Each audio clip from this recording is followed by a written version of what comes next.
আসসালামু আলাইকুম। আজ জুম্মার নামাজ আদায় করতে চলে আসলাম ঐতিহাসিক ষাট গম্বুজ মসজিদে। দেশের বিভিন্ন জায়গা থেকে অনেক পর্যটকের সমাগম ঘটেছে।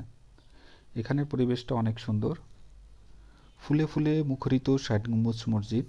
চারিদিকে যখন শীতের হাওয়া, শুকনো পাতার মড়মড় শব্দ আর রক্ষতা, সেখানে এই শীতে ফুলে ফুলে মুখরিত হয়েছে ষাট গম্বুজ মসজিদ।